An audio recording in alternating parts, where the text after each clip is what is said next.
ഈശോയിൽ ഏറെ സ്നേഹമുള്ളവരെ, അഹങ്കരിക്കുന്നവരോട് കർത്താവിന് വെറുപ്പാണ്. സുഭാഷിതം 16:5.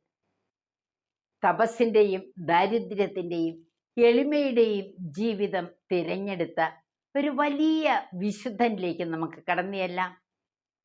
കുരിശിൻ്റെ വിശുദ്ധ യോഹന്നാൻ. 8-ാം വയസ്സിലാണ് പിതാവ് മരിച്ചത്.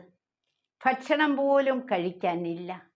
അമ്മ കത്തലീന കഠിനാധ്വാനം ചെയ്താണ് 3 മക്കളെ പുലർത്തിയത്.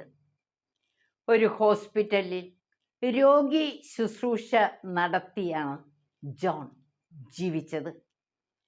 ചുള്ളിക്കമ്പുകൾ അടുക്കി വെച്ച് ഒരു മൂലയിൽ തലയിണയായി ഉപയോഗിച്ച് ആ വലിയ വിശുദ്ധൻ ഉറങ്ങി.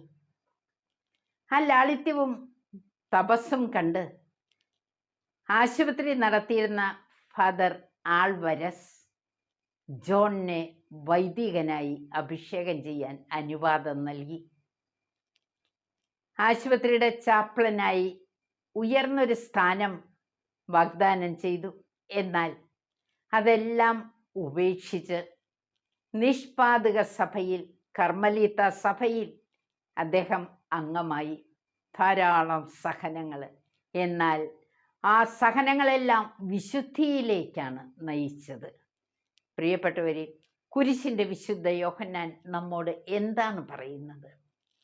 ലാളിത്യം, ദരിദ്ര മനസ്സ്, ഇതാണ് നമ്മുടെ വിശുദ്ധിയുടെയും ഉയർച്ചയുടെയും അടിസ്ഥാനം.